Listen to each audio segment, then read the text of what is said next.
12월 19일 새벽 예배를 하나님께 드리겠습니다. 오늘 우리에게 주신 하나님의 말씀 요한일서 1장 5절에서 10절의 말씀입니다.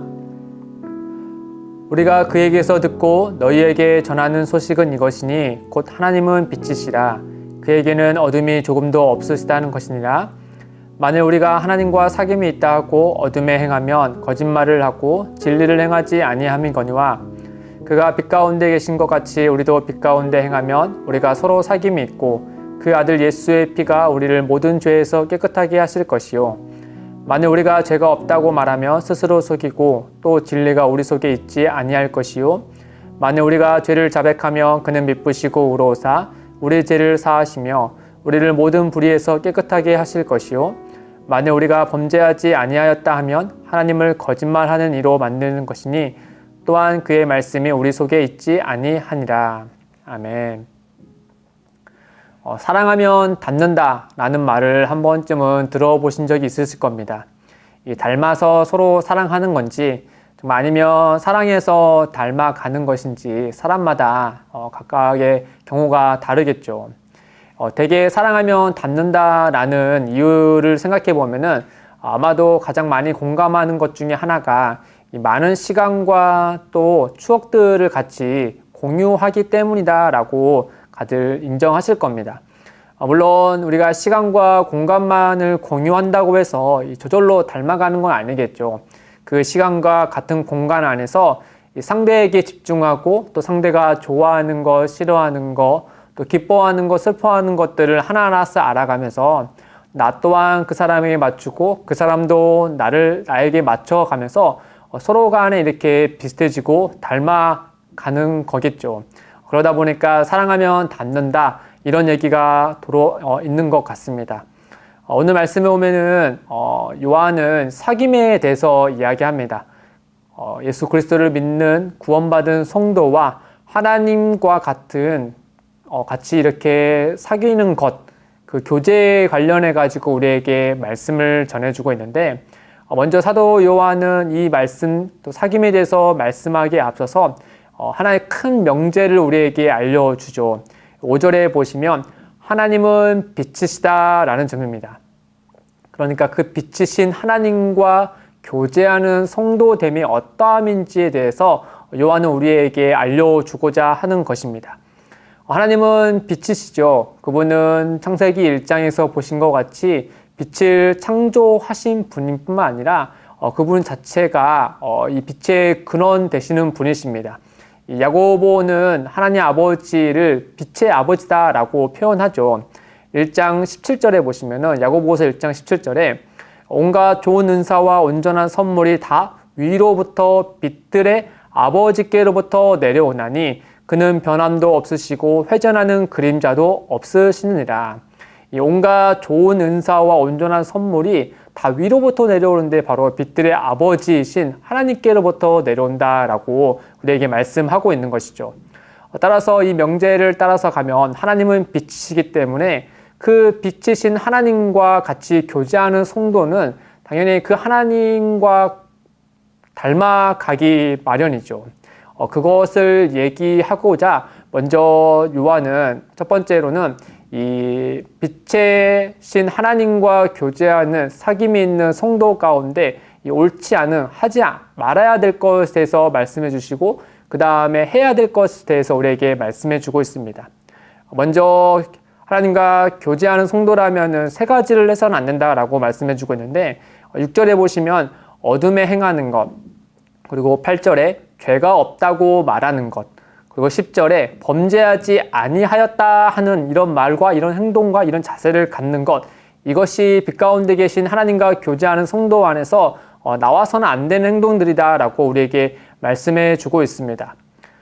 즉 이 말은 요한이 서신을 썼을 때 그 당시에 여전히 빛 가운데 계시는 빛이신 하나님과 교제하는 성도가 여전히 어둠에 행하고 그리고 죄가 없다고 말하고 그리고 자기는 전혀 범죄하지 아니하였다, 순결하다, 완전하다 라고 이런 표현과 이런 행동과 이런 삶의 자세로 살아가는 이들이 교회 안에 버젓이 있었다라는 점을 우리가 가정할 수 있을 겁니다. 어떻게 당시에 이런 사람들이 있었을까 싶으면 학자들은 그 요한이 서신을 썼을 때 이 당시에 소위 이단이 있었는데 바로 영지주의자들이 있었다라고 합니다. 이들의 특징은 이원론의 특징이 있는데 쉽게 얘기하면은 이런 사람 간에 있는 이성과 또는 지성이 최고로 높이 떠받든 나머지 이 썩어져 없어질 육신에 대해서 너무나 하찮게 여겼다라고 하는 것이죠. 심지어는 이 지성은 구원받아서 존귀한 것으로 여겼지만은 사람이 몸담고 있는 이 육체는 악의 선물로 또 썩어서 없어질 더러운 것으로 치부하고 말았습니다. 그러다 보니까 이런 사상이 점점점 논리를 따라서 가다 보니까 이 육체라는 것이 점점 악의 산물이 되고 말지 않았습니까? 그러다 보니까 하나님은 선하신 분 하나님께서 이 물리적으로 우주를 창조하신 분이 아니다라고까지 가고 말았고, 더불어서 하나님의 아들이신 예수님이 이 썩어 없어질 이 악의 산물인 육체를 입고 이 땅에 오실 일이 없다라고 하면서 그 실체 없는 그 예수 성육신에 대해서 이렇게 부정하는 자들이 바로 영지주의자들이었습니다. 그렇게 비물질적인 것만 너무나 강조한 나머지 그들의 이런 모습들이 이제 교회 안에 스며시 들어오면서 소위 자기들은 이런 지성과 또 믿음으로써 구원받았으니 이 땅에서의 삶은 그냥 아무렇지 않게 살아도 전혀 문제가 되지 않는다라고 얘기하고 있고, 심지어는 그와 같이 살고 있음에도 불구하고 그 육체가 한 것에 대해서 자신이 아니다라고 이렇게 분리해서 생각하는 이런 악한 모습이 교회 안에 틈타 있었다라고 하는 것이죠. 그런 것 때문에 요한은 이 교회 안에서 슬며시 들어온 이 영지주의적인 신앙을 갖고 있는 성도들에게 오늘의 이 요한 서신을 통하여서 여전히 빛 가운데 있다라고 하면서 또 빛이신 하나님과 교제한다고 하면서 여전히 어둠에 빠져 있는 것을 이 논리적인 모순을 내서 요한은 이렇게 이야기하고 있는 것이죠. 그러므로 인하여서 요한이 이렇게 영지주의란 이단 때문에 교회 안에 들어온 이런 문제들을 지적하는 모습을 봤을 때 생각해보면은 이 영지주의라는 말을 어려운 말을 사용하지 않더라도 오늘날의 우리 현대의 그리스도인들을 보더라도 그와 같은 모습이 여전히 있다라는 것을 우리가 발견할 수 있죠. 소위 주일은 열심히 잘 지키지만은 이 평일에 또 일상생활을 들여다보며 이 빛이신 하나님과 동행하기보다는 여전히 어둠 가운데 행하고 세상과 전혀 다를 바 없는, 세상 사람들과 전혀 다를 바가 없는, 믿기 전에 나의 모습과 전혀 다를 바가 없는 그와 같은 여전히 어둠 가운데 행하는 모습을 가진 사람들이 많이 있지 않습니까? 또 입술로는 주를 고백하고 또 찬양하고 예배하고 있지만은 그 삶이 뒤따라오지 않는, 너무나 분리되어 있는 현대 이런 그리스도인들의 모습을 볼 때면 요한이 당시 했던 그 사람들과 지금의 오늘날의 사람들과 별반 다르지 않다는 것을 발견하게 되죠. 그래서 요한은 이 빛 가운데 있는 자들, 또 빛이신 하나님과 교제한다고 하는 이들 가운데 어떻게 어둠에 행할 수 있으며 또 어떻게 죄가 없다라고 말할 수 있으며 또 어떻게 범죄하지 아니하였다 이렇게 당당하게 이야기할 수 있느냐라고 하는 것이죠. 그 말은 반대로 우리는 그리스도 예수 안에서 구원받은 존재지만 예수님이 다시 오시기까지 우리는 여전히 우리 안에 이런 육체의 소욕과 또 이 죄에 끌려가는 그런 유혹들로부터 우리는 여전히 성령 하나님의 도우심을 따라서 이겨가야 되는 존재들이라는 사실을 우리에게 말씀해 주고 있는 것이죠. 그러면서 요한은 우리에게 이제는 이 빛이신 하나님과 동행하고 교제하는 성도들은 어떤 특징을 가져야 되느냐라고 했을 때 두 가지를 알려주는데, 첫째는 7절의 말씀처럼 빛 가운데 행하여야 된다라고 하는 것이죠. 우리는 빛이신 하나님과 교제하면서 그 빛이신 하나님과 동행하는 자들이다라고 하는 것이죠. 세상의 사람들도 여전히 윤리적인 것, 도덕적인 것, 또 올바른 것들을 행할 수 있습니다. 그러나 오직 그리스도 예수를 믿고 구원받은 성도만이 참 빛이신 하나님과 동행함으로 그 진리를 행할 수 있다라고 우리에게 말씀해 주고 있는 것이죠. 그러면서 두 번째 특징은 그리스도인들이 죄가 없다라고 단정하여서 말하는 것이 아니라 오히려 죄가 있다라고 말해야 된다라고 합니다. 이 말은 정확히 얘기를 하면은 하나님께 죄를 고백할 수 있는 사람이 성도이다라고 하는 것이죠. 예수 그리스도 안에서 구원받은 성도는 하나님 앞에 죄를 고백하기를 마다하지 않습니다. 왜냐하면 죄로부터 또 오는 죄책과 형벌에 대한 두려움을 피할 수 있는 가장 좋은 또 유일한 길은 그 죄를 회피하고 마음의 외침을 외면하는 것이 아니 우리의 죄값을 다 치르신 예수 그리스도의 그 은혜를 힘입어서 하나님께 회개하는 것, 그럼을 인하여서 참된 자유와 그 안에서 주시는 그 은혜를 누리는 것을 하나님께서 우리에게 말씀하셨기 때문에 우리는 그 일을 행함으로 그 안에서 자유를 누릴 수 있는 것이겠죠.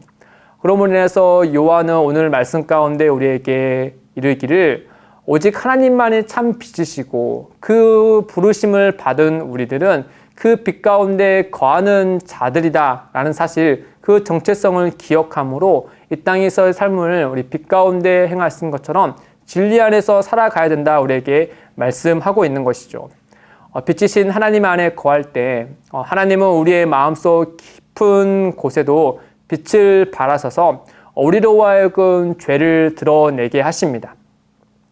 또한 우리로 하여금 우리 안에 숨어있는 죄들을 볼 수 있게 하셔서 우리로 하여금 하나님께 회개하도록 하죠. 이 회개는 단지 죄를 뉘우치는 것에 그치는 것이 아니라 하나님이 기뻐하시는 바대로 우리의 삶을 인도해 주시기를 바라는, 간절히 바라는 소망이 깃들어 있는 뉘우침입니다. 즉 진리를 행함으로 하나님을 사랑하는 자로 나아가기를 간절히 바라는 소망인 것이죠. 그런 점에서 참된 회개는 그 결과가 어떤 모습으로 나와야 되냐, 바로 빛이신 하나님을 사랑하는 마음으로 귀결되어야 되는 겁니다. 그게 참된 회개인 것이죠. 오늘 요한은 우리에게 빛이신 하나님과 또 그와 사귐이 있고 교제하는, 즉 다른 말로 하면 빛 가운데 거하는 자로서, 행하는 자로서 우리는 성도로 이 땅에 살아갈 텐데, 우리가 이제는 그 하나님 앞에서 정직하게 우리 스스로를 돌아보고 우리 안에 옳지 않은 부분이 있다면 그것을 숨기고 가리고 또 그것을 인정하지 않는 것이 아니라 오히려 미쁘시고 우리에게 사랑으로 덧입혀 주시는 그 하나님께 죄를 고백함으로 그 안에서 주어지는 참된 자유와 또 즐거움과 또 위로함과 또 기쁨을 누리기를 바라는 마음으로 요한은 우리에게 말씀하고 있는 것입니다. 사랑하는 성도 여러분, 오늘 하루를 일상을 살아가실 때 이 빛이신 하나님과 교제하는 은혜가 있기를 주님의 이름으로 소망합니다. 그러므로 인하여 성경 안에 그 빛이신 하나님과 교제한 가운데 우리 안에 옳지 아니한 모습이 있거든 하나님 앞에 그 모습을 고백하기를 주저하지 마시고 오히려 믿음으로 또 미쁘신 하나님께 고백함으로 하나님께서 용서하시는 그 은혜와 다시금 하나님을 사랑하는 자로로 나아가는 그 은혜를 함께 누리시기를 주님의 이름으로 축복드립니다. 함께 기도하겠습니다. 빛이신 하나님 아버지, 우리를 어둠 속에서 빛으로 인도해 주셔서 감사합니다. 이제는 어둠의 자녀가 아닌 빛의 자녀임을 기억하고 우리의 일상을 빛 가운데 살아낼 수 있도록 인도하여 주옵소서. 죄를 짓고도 지나치거나 회피하려는 어리석음에서 우리를 건져 주셔서 늘 우리를 받아주시는 하나님께 회개하며 나아가도록 역사하여 주옵소서. 예수님의 이름으로 기도드립니다. 아멘. 오늘도 두 가지의 기도 제목을 두고 함께 기도하겠습니다. 첫째, 빛이신 하나님과 사귐을 단지 입술로만 드러내는 것이 아닌 삶으로 드러내게 하옵소서. 둘째, 기쁨이 되는 교회가 진리의 빛을 밝히 비추게 하셔서 어둠 속에 헤매는 이들이 우리 교회를 통해 빛이신 하나님께 나아가도록 역사하여 주옵소서. 이를 위해 함께 기도하며 나아가겠습니다.